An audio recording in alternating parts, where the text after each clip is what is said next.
Big FM पर creators catch up. 92.7 big FM से this is me RJ Apoorva. Trendy reels में तो देखो दोस्तों, आप लोग मुझे सुनते ही हैं। अलोंग विद दैट हर वीक मैं आपको क्रिएटर्स कैचअप में मिलाती हूँ एक नए गेस्ट से, and I am super duper excited and happy to tell you कि आज क्रिएटर कैचअप में हमें ज्वाइन किया है दीप्ति मलिक ने, who is a realtor and a content creator too. Deepti, hi Deepti. Hi, thank you so much. I love your energy. मतलब अगर मैं थोड़ा बहुत स्लीपी भी फील करूँ ना, I am wide awake. Love your energy. Thank you for having me here. कैसे हो आप Deepti, and are you excited कि हम बहुत सारी चटपटी बातें करने वाले हैं, रियल एस्टेट से रिलेटेड बातें करने वाले हैं? मैं बहुत अच्छी हूँ and I am super excited. I will get to know about you, you will get to know about me, my field, what I do. So I am super excited. क्या बात है। अब देखो यार दीप्ति, मैं आपको बताऊं कि रेडियो जॉकी में हूँ, ये तो आपको पता है, लेकिन रेडियो से रिलेटेड जो एक चीज होती है वो है गाने, राइट? तो I will start this interview with a song, और आपको मुझे बताना है कि आपका फेवरेट सॉन्ग कौन सा है, कौन सा गाना अभी आप लूप पे सुन रहे हो? मैं लूप पे आई लव दिलजीत दोसांझ, और उनका न्यू सॉन्ग है Ranjha. So I really love that song. क्या बात है, क्या बात है। वाइब मैच हो चुकी है क्योंकि दिलजीत मेरे भी फेवरेट है। I hope he is listening. I hope so let's manifest it together. Yes, exactly. Okay, तो वाइब मैच के साथ अब हम इस पॉडकास्ट की शुरुआत करते हैं Deepti, and I would like to start with your journey. देखो, जब भी हम बात करते हैं ना करियर्स की, करियर अपॉर्चुनिटीज की, तो लोग बात कर रहे होते हैं डॉक्टर, इंजीनियर, है ना। ये कभी कोई नहीं कह रहा होता कि यार मैं तो रियल्टर बनूं, राइट? मैं आपसे जानना चाहूंगी, तो आपकी ये जो रियल्टर वाली जर्नी है, इसमें आप पहुंची कैसे? पहले तो ये बताइए। तो ये ना थोड़ी सी लंबी कहानी है। Definitely, we are all years. You know, like everybody, I did not know what was my calling. So I was figuring it out step by step. तो you know, like I've studied a lot. जैसे अभी हम पहले बात भी कर रहे थे, मैंने 2 मास्टर्स की हुई है। तो पहले मैंने बिजनेस में किया, then I went to Switzerland to study hospitality and entrepreneurship. But one thing was very clear कि मुझे बनना हमेशा से एंटरप्रेन्योर था। ये वर्ड मैंने ना 11th क्लास में सुना था कि ओके, एंड देन जब मुझे इसका मतलब पता चला, I was like I want to be an entrepreneur. A, it's fancy, and B, you are your own boss. ठीक है, so that was very nice. फिर उसके बाद I went to Dubai to do my internship. Then I got a reality check. मुझे लगा कि हाँ, I am generating serious business, serious revenue, but वो किसी और की ब्रांड के लिए। And that thought stayed with me कि you know, I'm not afraid of hard work, but I want the outcome of my hard work to be mine. तो फिर मैंने सोचा okay, headed back home because India is a land of opportunities with lots of potential. तो मैंने एक family business join किया। One of the vertical was real estate, but it was not like a full fledged business. It was more like, जैसे कि आप imagine कर सकते हो, एक रियल एस्टेट की शॉप जहाँ पर एक एम्प्लॉय था, छोटी मोटी रिक्वायरमेंट्स पूरी करते थे। But when I entered again, I realize कि Gurgaon once again has a massive potential but a massive gap. और वो गैप क्या था? गुड़गांव में ना ब्रोकर्स बहुत है बट कंसल्टेंट्स नहीं है। There was a lack of structure, there was lack of transparency and trust. तो मुझे लगा कि जब मैंने अपने कुछ स्टार्टिंग में ट्रांजैक्शंस की, तो ना ही सिर्फ मैंने डील्स क्लोज की, बट मेरे को बहुत सारे रेफरल्स आने लगे, रिकमेंडेशंस आने लगे। So people did not just love the property, they love the process कि कितना स्मूथली काम हो रहा है। सो दे थॉट कि हाँ, ऐसे प्रोफेशनल्स होने चाहिए। So I tried to bridge that gap. और ऐसे मुझे लगा कंटेंट में भी ऐसे ही गैप था कि लिस्टिंग मोस्टली लोग दिखा रहे हैं, बट बायर को कोई एजुकेट नहीं कर रहा है, एम्पावर नहीं कर रहा है कि what's the right thing for a client, कि मैं वो चीज पिच करूं जो उनकी क्लाइंट की रिक्वायरमेंट को मीट करते हैं, ना कि जहाँ पे मेरी मैक्सिमम ब्रोकरेज बनती है। सो वहीं पर मैंने सोचा कि ठीक है, we need to bridge the gap in content creation and in closing transactions. That's amazing यार। तो ऑफ कोर्स वी अंडरस्टैंड कि आपने जिस चीज की नॉलेज आपको है, इंफॉर्मेशन आपके पास है, you have studied about all of this, right? You also have an interest in it, तो आप रियल्टर बन गए, है ना? But I want to understand कि रियल्टर तो आप हैं, you are doing a lot of work.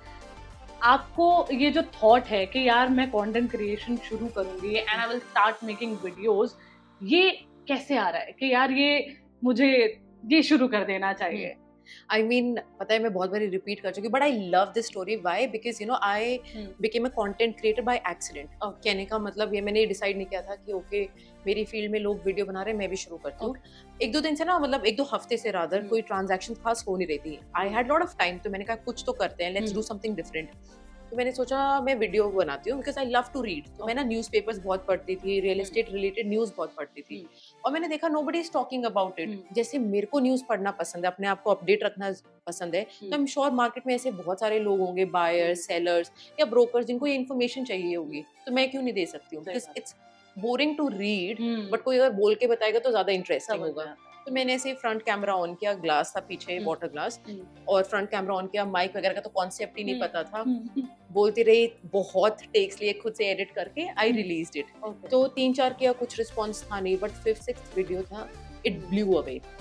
हाँ, मतलब it blew out, I mean तो वो कोई एक स्टक प्रोजेक्ट के बारे में था। तो it reached out to multiple number of people, because इस पर्टिकुलर डेवलपर के 5 प्रोजेक्ट्स थे, तो यू कैन इमेजिन कितने लोगों ने इसमें इन्वेस्ट किया होगा, आपस में शेयर किया, लोगों को रिलेटेबल लगा, एंड दैट वाज देन, मतलब there was no turning around. वहीं से दैट वेंट 1 मिलियन, 250 फॉलोअर्स से within a week I guess 10,000 या 15,000 फॉलोअर्स हो गए थे। And since then I have been putting lot of energy, effort, and you know thanks to my husband I roped him in, कि मैंने कहा he is a photographer, so he knows the angle, he knows the creative side of it, and अब तो the page is completely different, I mean या।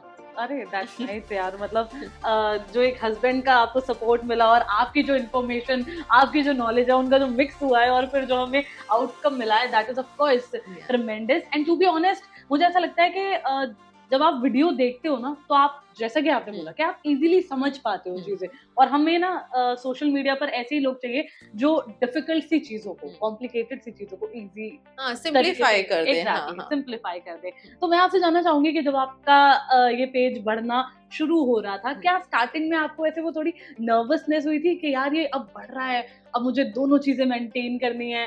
End of course यार, आप पढ़ाई करते हो, आप ये सब करते हो, बट कैमरा के सामने इतना कैमरा फ्रेंडली होना नेचुरली नहीं आता है, right? It takes a lot of time.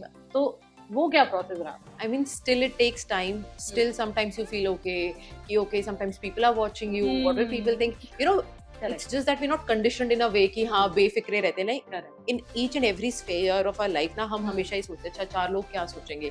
And same goes for content creation. कि अच्छा ये देख रहे हैं, is it weird? Is it not weird? तो हमेशा थोड़ी बहुत nervousness तो रहती है, and especially you know when you are going on a stage, like I've recently started doing a lot of panel discussions.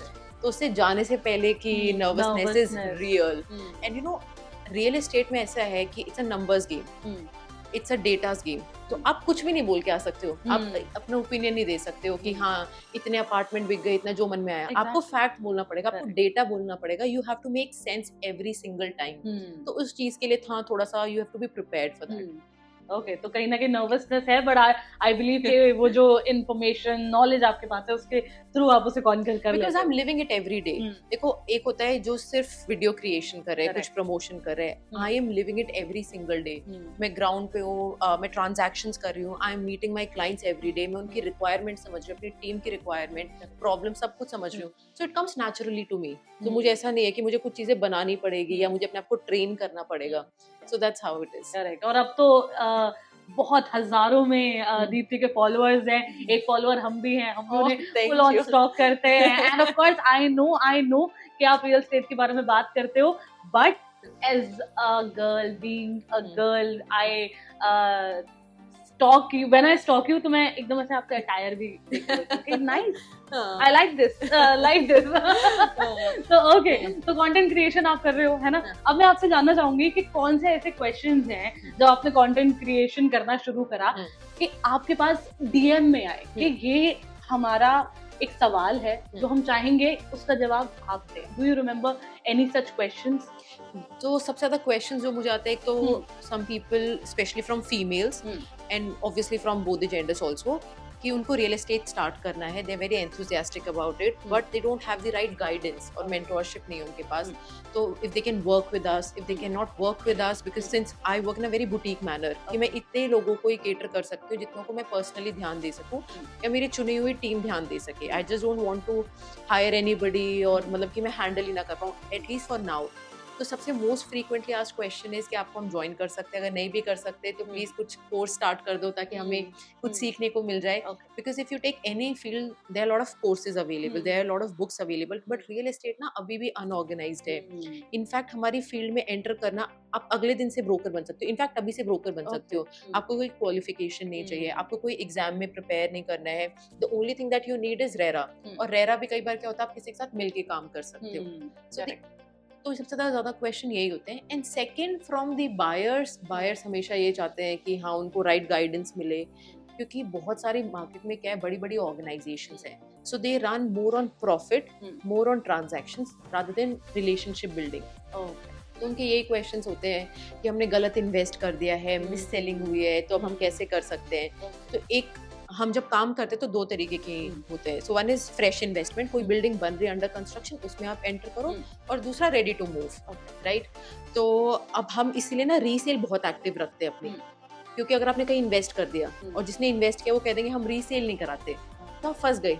तो हमेशा मैं एक छोटा चंक अपने बिजनेस का ये रखती हूँ कि will try to give an exit, या सेल करवाते हैं अपने क्लाइंट्स के या दूसरे के क्लाइंट्स की भी, कि हाँ ताकि उनकी जर्नी अब थोड़ी सी प्लेजेंट हो जाए, जॉयस हो जाए. रियल एस्टेट जो उनको लग रहा था oh it's not a nice experience, so we try to make it nicer for them. Okay, तो कई सारे आई बिलीव बहुत सारे सवाल होते हैं लोगों के जो कि आप आंसर करते हो, उनकी जो क्वेश्चंस हैं, क्यूरीज हैं, उन्हें सिंप्लीफाई करते हो. उन सवालों तक डेफिनेटली मैं भी पहुंचूंगी. बहुत सारे सवालों की लिस्ट मेरे पास है जो मैं आपसे पूछूंगी. उससे पहले मैं बात करना चाहूंगी आपकी कंटेंट क्रिएशन की जर्नी की, और उस मोमेंट की जब आपकी वीडियोस वायरल हुई, होना शुरू हुई, उस पॉइंट की कि यार कैसा फील हो रहा था कि यार अरे I never expected this. What is going on?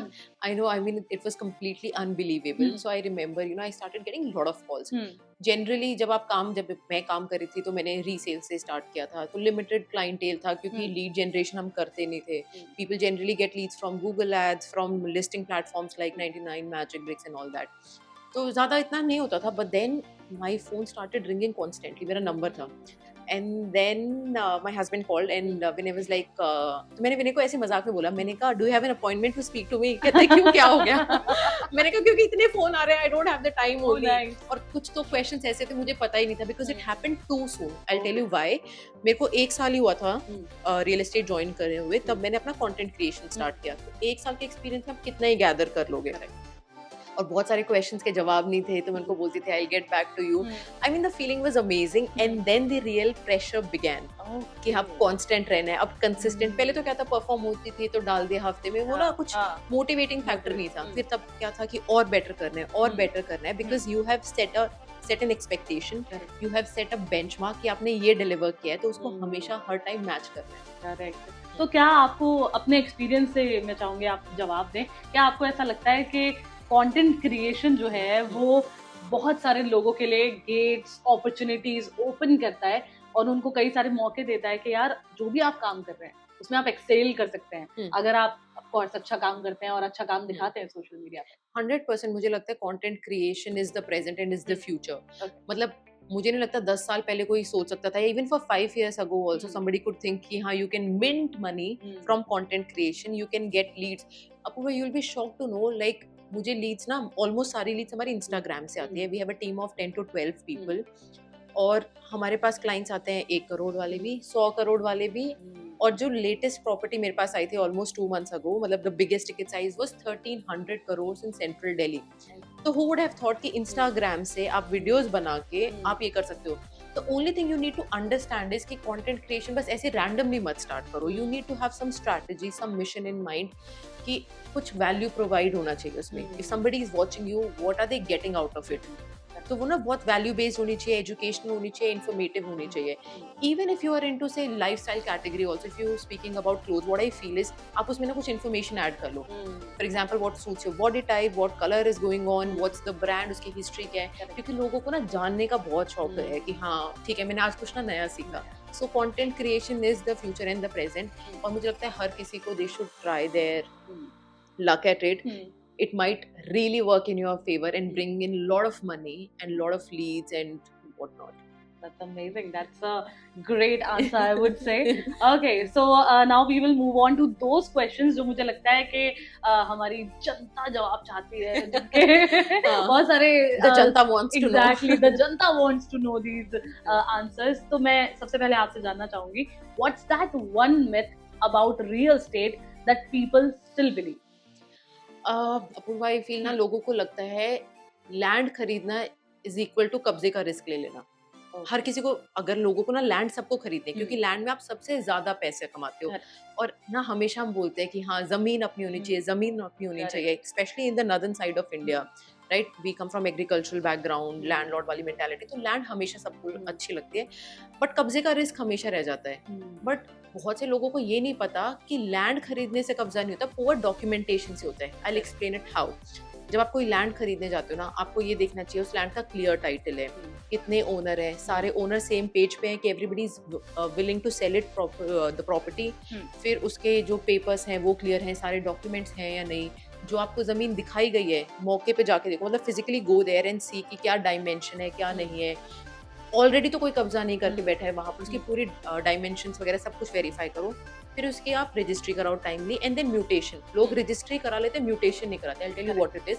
Mutation is कि सरकार के ना रेवेन्यू रिकॉर्ड्स होते हैं स्टेट के, उसमें भी आपको चेंज ऑफ ओनरशिप कराने की जरूरत है.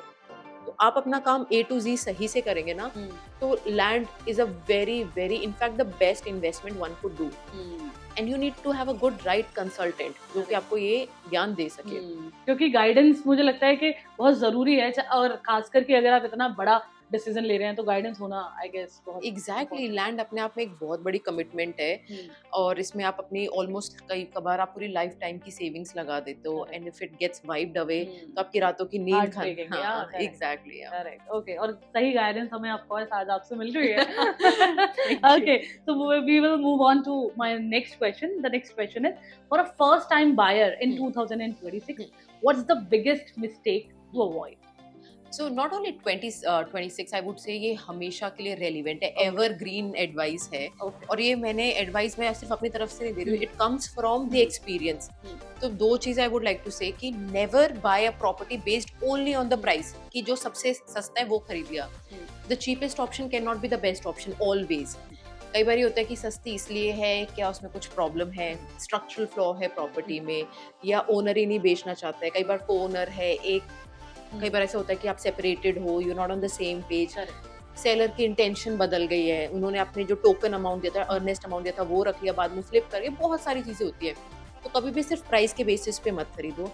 दूसरा, never emotionally purchase a property. कुछ लोग होते हैं सैंपल अपार्टमेंट देखें, they like wow this is beautiful, मैं तो यही लेता हूँ. It is exactly like my dream house. हाँ, exactly. So never buy just only on the basis of sample fact. Yes, it is important to visualize कि आपका घर कैसा है, but आपको डेवलपर की क्रेडिबिलिटी देखनी है, लोकेशन कैसी है, एग्जिट पोटेंशियल कैसा है, कितना इजीली आप उसको फ्यूचर में बेच सकते हो अगर बेचना चाहो.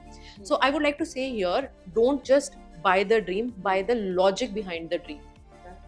What a great sentence, I would say. कहीं आप इसको बुक हाईलाइट बुक में लिखा होता तो हाईलाइट कर देते हो. Okay. So moving on to my next question, renting versus buying, what makes sense these days? See, each one to its own, but I personally feel कि rent is good when you're looking at flexibility या stopgap arrangement. By that, what I mean is, let's assume you're from Chandigarh, right? आप यहाँ पर move हुए हो, तो I would suggest, if I were your real estate consultant, मैं बोलती आप ना पहले रेंट पे रह के देखो. चांसेस आपको ये सिटी पसंद आए ना आए, राइट? अगर आपको मूव करना हुआ, फिर आप पहले खरीदोगे, उसको बेचोगे, इट्स अ टीडियस प्रोसेस. आप स्टैम्प ड्यूटी दोगे, आप ब्रोकरेज दोगे, there so much of effort involve. आपको ये जॉब पसंद आए नहीं आए, तो स्टॉप गैप अरेंजमेंट है, तब वो करो. अगर आपने सिटी डिसाइड भी कर ली है, जॉब भी डिसाइड कर ली है, तब भी आप ना रेंट पे रह के देखो. कि मैंने ऐसे बोला ना, बाइंग इज एन कमिटमेंट, तो कमिटमेंट एंटर करने से पहले उसके साथ फ्लिंग करके देख लो. So stay on rent, understand whether it is meant for you, synergy है, आप वाइब आती है, कंपैटिबिलिटी है, तो you purchase there. Ultimately long term wealth के लिए आपको परचेज करना चाहिए. And here I am going to throw a fact कि आई वाज जस्ट रीडिंग कि इंडिया में जो इंडियन हाउस होल्ड का जो एसेट है, that is somewhere around $11 trillion, जिसमें से 51% शेयर होल्डिंग इक्विटी की है. मतलब 51% लोग इक्विटी मतलब रियल एस्टेट में इन्वेस्ट करें, 5% इज इक्विटी। तो मतलब एवरीबडी अंडरस्टैंड्स कि आप बात इक्विटी की करते हो, आप गोल्ड की बात करते हो, बट 51% इंडियंस अभी भी रियल एस्टेट में इन्वेस्ट कर रहे हैं। Okay, Yeah. ये एक out of the box question मैं आपसे जानना चाहूंगी। कई बार ना कंपैरिजन हो रहा होता है कि यार रियल एस्टेट में इन्वेस्टमेंट ज्यादा बेटर है, या अगर आप गोल्ड लेते हो तो that is a better investment, which is a better investment according to you? अगर उसका बहुत शॉर्ट आंसर दूं, आप अपने गोल्ड में रह नहीं सकते। There's रोटी कपड़ा मकान, you always need a roof over your head. तो आपको वो sense of security, sense of safety हमेशा रहती है। कोई घर वाला ये नहीं कहेगा बेटा घर खरीद कि गोल्ड खरीद ले और गोल्ड खरीद ले। They will always say have a house and then start diversifying your investment. मतलब गोल्ड में भी रखो, मैं तो कहती हूँ इक्विटी में भी always diversify, right? But real estate should be the prime motive और द प्राइम पोर्टफोलियो में होना चाहिए आपकी वेल्थ क्रिएशन के लिए। ओके, तो वी ऑल नो कि इंडिया में बहुत सारे लोग हैं जो ऑफ कोर्स अलग अलग सिटीज में इन्वेस्ट कर रहे हैं, प्रॉपर्टीज ले रहे हैं, बट एक न्यू ट्रेंड जो हमने नोटिस किया है वो ये है कि everyone is heading towards Dubai as well. Oh yeah, right. yeah. So we're seeing a lot of Indians investing in Dubai. What is driving this trend? So basically अगर हम दुबई की बात करें ना, I personally have observed 3 चीजें Dubai में, 3 reasons जो maximum reasons है। Number 1 is tax efficiency.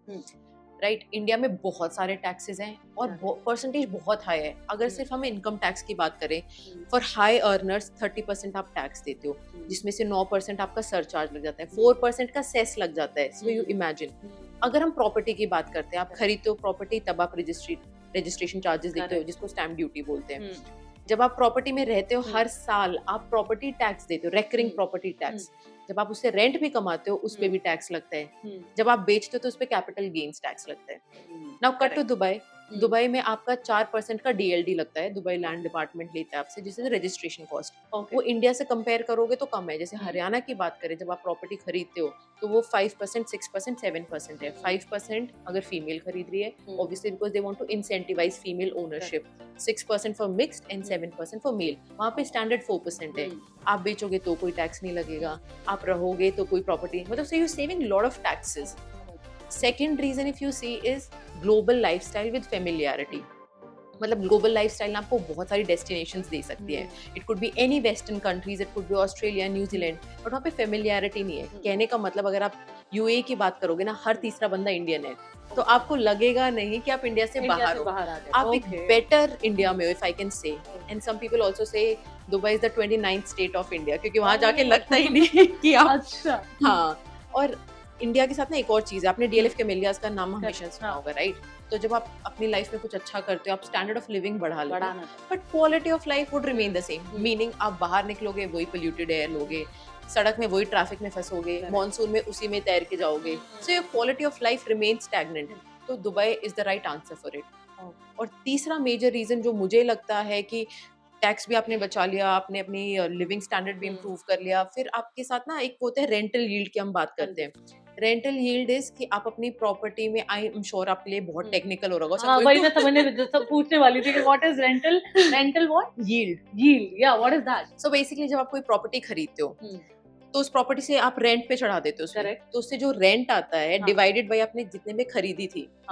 तो इंडिया में वो 2.5 से 3% होता है रेजिडेंशियल सेगमेंट में। आपने कोई घर लिया, आपने चढ़ाया, उससे जो रेंट आएगा वो 2.5 से 3% का आएगा। बट अगर आप जाओगे दुबई में, वो मिनिमम से मिनिमम 7-8% है। मैं मिनिमम बता रही हूँ, कई जगह तो 10% से भी जाता है। ओके, हाँ, तो कितना ज्यादा डिफरेंस है। फटाफट आप रिकवर भी कर रहे हो, मतलब एग्जैक्टली। और अगर आप लोन भी लेते हो, फॉर एग्जांपल यहाँ पर लोन का रेट 8% मान के चलो, तो 8% लोन है और आपको कितना रेंट आ रहा है 3% का, फिर भी आपके पॉकेट से ज्यादा पैसे जा रहे हैं। वहाँ पे उल्टा है, वहाँ पे लोन 4% पे मिल जाता है और प्रॉपर्टी से 8% आ रहा है, तो आप नेट पॉजिटिव हो। 4% का प्रॉफिट आप जेब में लेके बैठे हो in Dubai. But is it for everybody? मुझे लगता है हाँ, एक बार आप मतलब each one to its own again I will say. But हाँ, अगर ये तीनों चीजें आपको चाहिए, if you chasing global identity, if you chasing higher rental yield, better quality of life, then Dubai is for you. Okay, अब मुझे मेरा जो नेक्स्ट सवाल था उसका भी जवाब मिल गया है। मैं पूछने वाली थी कि अगर किसी के पास 5 करोड़ है, वो इंडिया में ले या दुबई में ले। आई एम ग्लैड आपने 5 करोड़ बोला, क्योंकि अगर आपने 50 लाख या 1 करोड़ बोलते ना, तो मैं बोलती सॉरी दुबई में कुछ नहीं मिलेगा। अगर मिल भी जाएगा दुबई में 1-2 करोड़ में, तो ना I would still not suggest, okay क्योंकि या तो आपको इतनी दूर दराज की लोकेशन में मिलेगा जहाँ पर ना आपको रेंट अच्छा आएगा, बिकना भी इतना इजी नहीं होगा और डेवलपर भी इतना स्टैंडर्ड क्वालिटी का नहीं होगा, ग्रेड ही नहीं होगा। बट अगर 5 करोड़ है तो आई वुड से you can go for either location. अगर आपने इंडिया में रहना है और आपने ऑलरेडी काफी इन्वेस्ट कर दिया है तो आई वुड से डाइवर्सिफाई करो, दुबई में भी इन्वेस्ट करो। In case if you want to start your business there, future में लोकेट करना, अपने किड्स को भेजना है तो it will open doors for you and plus you will get to enjoy the returns जिसकी हम बात कर रहे थे, एप्रिसिएशन की। पूरे वर्ल्ड का पैसा वहां पर आ रहा है, so your money should also see that कि हाँ वो ग्रोथ देखनी चाहिए। तो either I mean it's completely dependent upon what you're looking for, but हाँ 5 crore is a comfortable budget to invest in both the places. Okay, now I understand कि क्यों लोग दुबई की ओर भाग रहे होते हैं, क्यों चाह रहे होते हैं वहां जाना। Now I know. Thank you so much. ये एक insight question भी मुझे question का जवाब भी मुझे मिल गया है। Okay, so moving on to India real estate trend 2025-26. मैं आपसे जानना चाहूंगी, are we now officially in the luxury housing era? 100% definitely. देखो मुझे लगता है love and luxury are the most overused word. I love everything and every new project is a luxurious project. ये luxury segment में, but luxury क्यों भी आ गया ना, मुझे लगता है कि अभी तक luxury एक segment था, but now luxury is a mindset.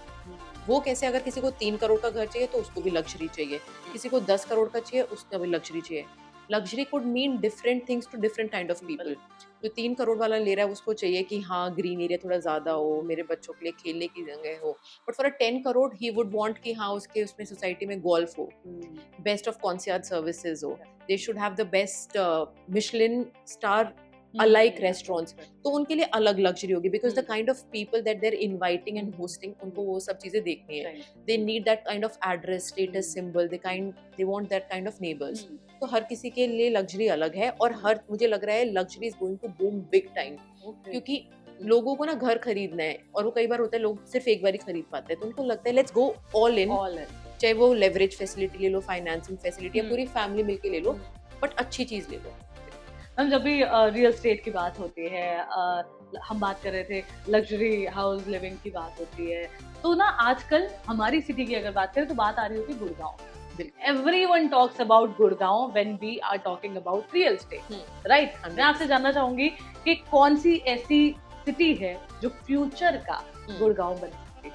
Okay, मुझे लगता है फ्यूचर का गुड़गांव, अगर मुझे 2 ऑप्शन लेने हो, नॉर्थ में आई वुड से नोएडा।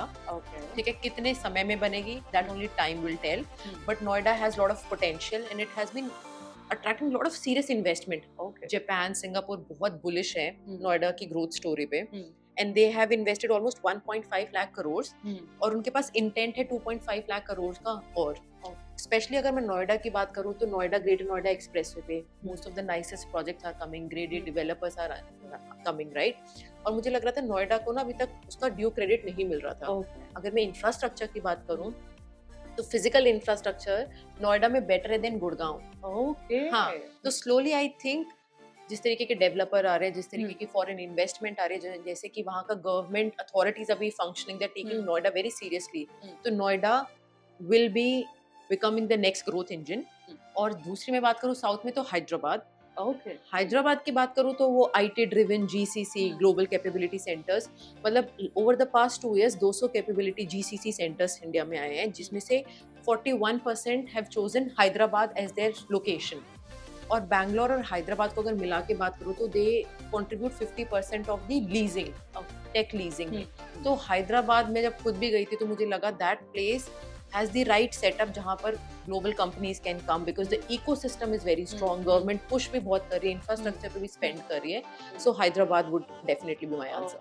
बूम कर सकती हैं ये 100%. Okay, तो सिर्फ हम बात कर रहे हैं दिल्ली के आसपास के एरियाज की नाउ, दिल्ली, ग्रेटर नोएडा, नोएडा, फरीदाबाद, गुड़गांव, इनमें से अगर आपको कोई सिटी चूज करनी हो फॉर द बेस्ट इन्वेस्टमेंट, देखो अभी भी ना आई फील कुछ pockets of Gurgaon would be the best option, not just because I am staying there, मैं इसलिए नहीं बोल रही कि मेरा प्राइमरी वर्क वहाँ पर है, but still I feel Gurgaon, बहुत लोग बोलते हैं कि ऑलरेडी सैचुरेशन आ चुका है, it's a bubble. yes, saturation आ चुका है, बट कुछ माइक्रो मार्केट्स में, micro market meaning for the viewers I could tell कि कोई भी एक गुड़गांव को अगर हम एज वन स्केल पे नहीं उसको स्टडी कर सकते, गुड़गांव को हमें छोटी छोटी माइक्रो मार्केट्स में डिवाइड करना पड़ेगा। एक गोल्फ कोर्स रोड है, एक्सटेंशन है, द्वारका एक्सप्रेसवे है, हर माइक्रो मार्केट के ना अलग प्राइजेस होते हैं, अलग तरीके की टारगेट ऑडियंस होती है। तो गोल्फ कोर्स रोड सैचुरेशन है, बट अगर हम बात करें SPR माइक्रो मार्केट, तो मुझे लगता है वो बेस्ट टाइम है to invest there. Your investment will grow multiple fold. Okay. Yeah. So my answer would be Gurgaon. Okay, ठीक है। मैं आपसे जानना चाहूंगी, as you were talking about developer, I want to know how important is developer trust today compared to price? Always trust, 100%, every single time trust, because मैंने पहले भी बोला था प्राइस के बेसिस पे कभी भी मत खरीदो, because you know a cheap property from the wrong developer could be the most expensive mistake of your life. The most expensive mistake. So always stick with the grade A developer. चाहे थोड़ा सा extra premium दे दो, but the quality you will get, the assurance you will get is going to be no brainer.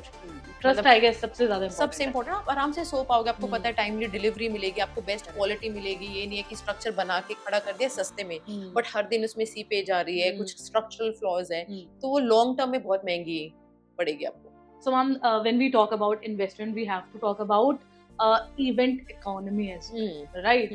जैसे कि pop culture ने हमें कहीं ना कहीं घेर लिया है, इतने कॉन्सर्ट्स हो रहे हैं। मैं आपसे जानना चाहूंगी, big events, big concerts like Coldplay, Karan Aujla, क्या इनके थ्रू भी जनरेट होती है मैसिव इकोनॉमी? ओ 100%। इनफैक्ट अभी ना मैं कैल्विन हैरिस के कॉन्सर्ट में थी गुड़गांव में ओवर द वीकेंड, और मैंने ना एंजॉय करने से ज्यादा टाइम ना मैंने कैलकुलेशन में लगा दिया वहां पर कितने लोग आए होंगे, कितने इन्होंने कंज्यूम किया होगा, कितने होटल्स बुक किए होंगे, कितना ज्यादा कैब्स बुक हुई होंगी। And then I realise, I started doing some research. India में कॉन्सर्ट इकोनॉमी अभी भी 8 से 10,000 करोड़ की है, and every year it is growing 20%।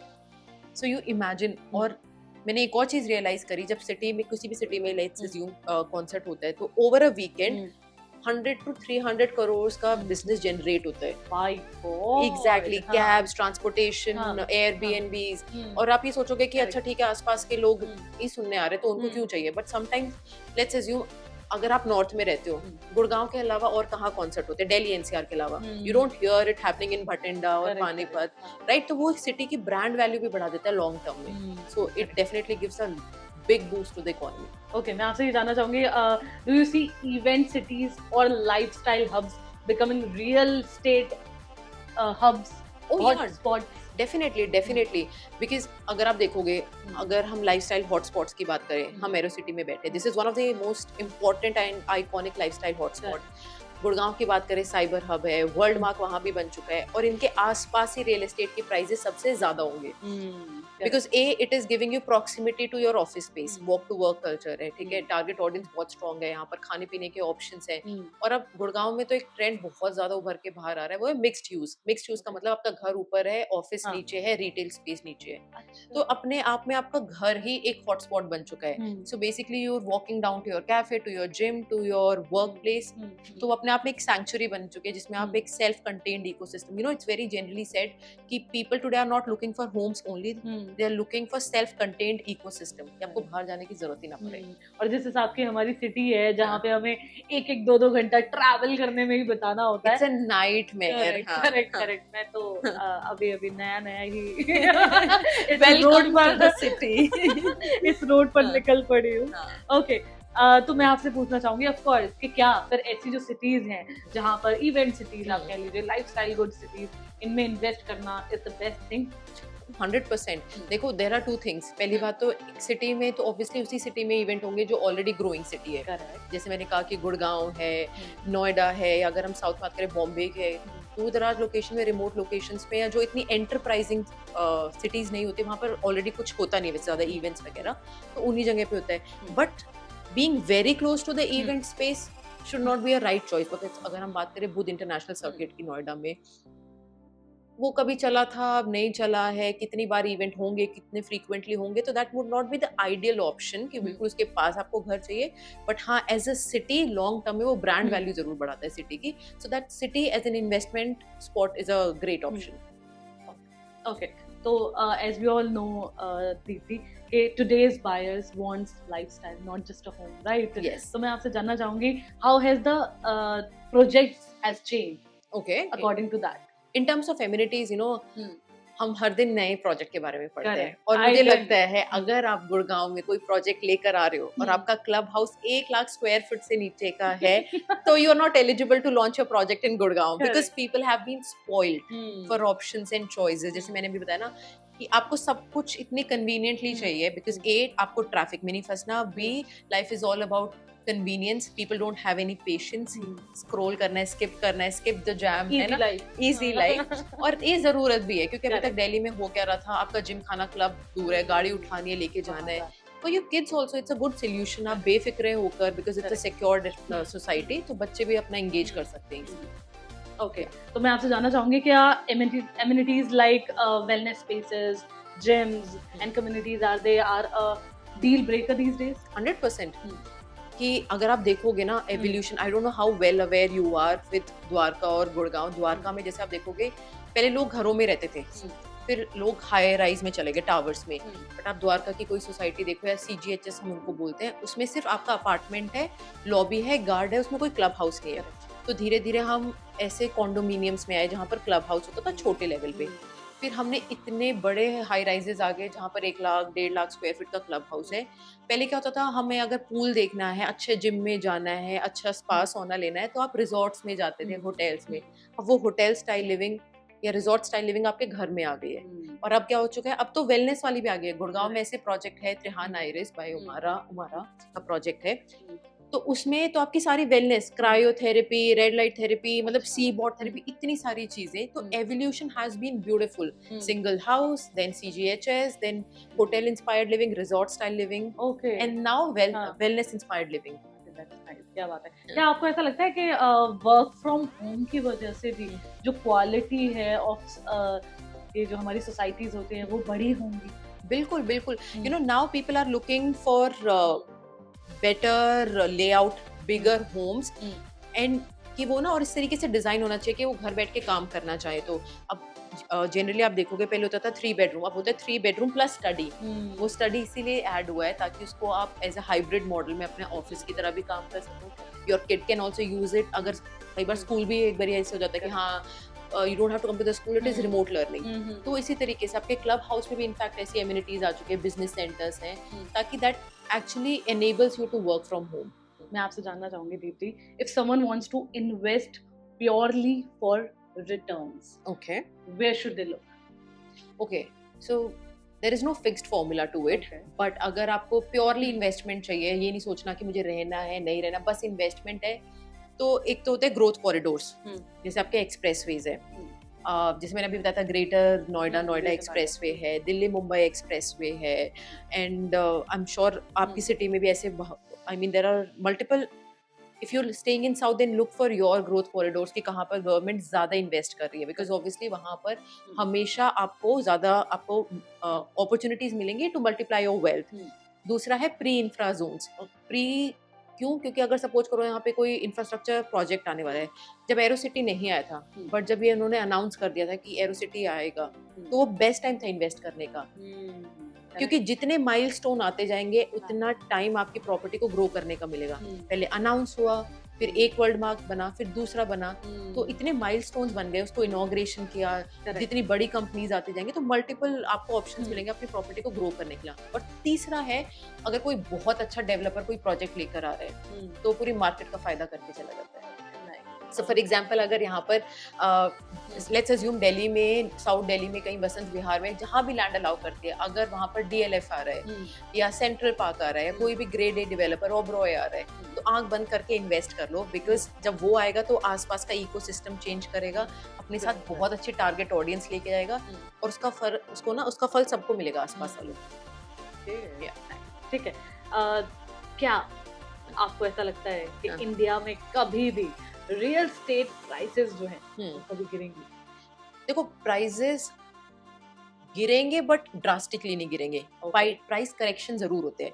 Correction का मतलब, सपोज करो आज हम बस ऐसे एज्यूम कर लेते हैं कि यहाँ पर कोई प्रॉपर्टी यहाँ पर बिक रही है 10,000 रुपए पर स्क्वायर फुट के हिसाब से, मार्केट थोड़ी मंदी चल रही है, मंदी का मतलब डिमांड नहीं है, लोगों के पास हाथ में लिक्विडिटी नहीं है, तो वो 10,000 के बजाय नया लॉन्च 8,000 में कर देंगे, तो प्राइस शायद इतने ना गिरे, डेवलपर खुद मैसेज ले लेंगे कि मार्केट अब इतनी तेज नहीं चल रही है, मंदी है, तो हमें जो नई चीज लेके आनी है वो कम प्राइसेस में लेके आनी है, तो स्टेग्नेशन भी आ जाएगी, प्राइस करेक्शन भी हो जाएगा, थोड़ा बहुत गिर भी जाएगा, but I think the Indian demand is too deep for the prices to fall drastically, क्योंकि ना इंडिया में इतनी एस्पिरेशंस है, हर किसी को अच्छा ऑफिस चाहिए, हर किसी को अच्छा घर चाहिए, अपने बच्चों को अच्छा घर देना, अपनी आने वाली जनरेशंस को अच्छी चीज पास ऑन करनी है, तो हर कोई सोचता है कि हाँ बेटर करना है, तो डिमांड इज एंडलेस, हमारी कंट्री में ना डिमांड बहुत स्ट्रॉन्ग है।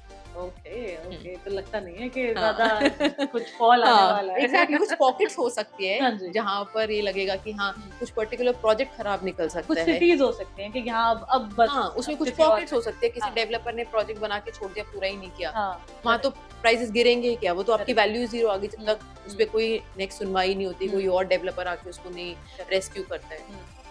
Okay, so now we will move on to my favorite part, and I hope that is your favorite part too. Yeah. Of course, the rapid fire round.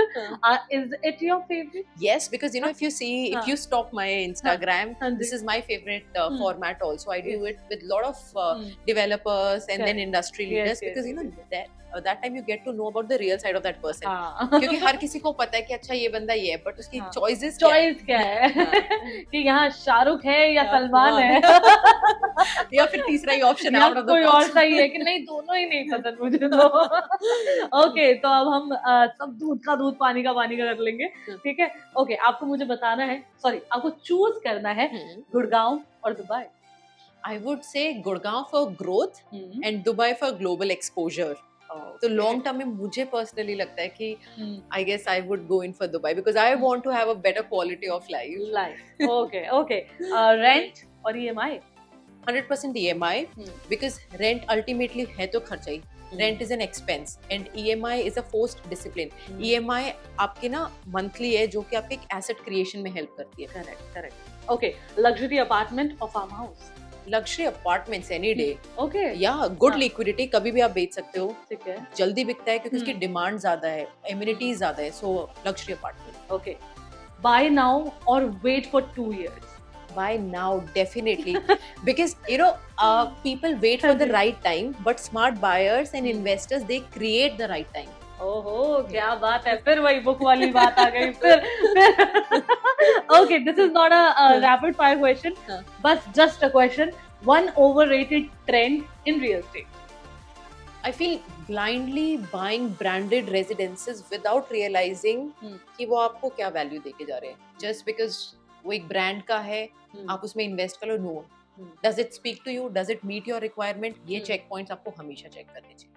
Okay, thank you so much, Deepti, for those amazing answers. And as we are winding up this podcast, in the end, what advice would you like to give to all the listeners out there who would want to invest in future? The most important advice is, आपको हर कोई ये बता देगा कि developer बहुत अच्छा चुनो, which is very important, location अपने मतलब से चुनो, बट कभी भी ना फोमो में इन्वेस्ट मत करो कि भाई शर्मा जी ने खरीद लिया, वर्मा जी ने खरीद लिया, मुझे भी खरीदना है। May be it's not the right time for you, अभी तक आपके मतलब का कोई प्रोजेक्ट ही नहीं आया है जो आपकी रिक्वायरमेंट को मीट करे। इमोशनली कभी मत बाय करो, and always have the guidance of the right consultant. आप ब्रोकरेज चाहे बचा भी लोगे, बट आपकी लॉन्ग टर्म में वो गलती बहुत बड़ी साबित हो सकती है। So always choose the right consultant, right developer and the right time for your self, कि वो आपके लिए कितना राइट टाइम है। Okay, so thank you so much, Deepti, for joining. It was lovely having you. बहुत सारे knowledge मुझे मिल गई है through you. Thanks a lot. Thank you. Hope you enjoyed. अरे, I loved it. 92.7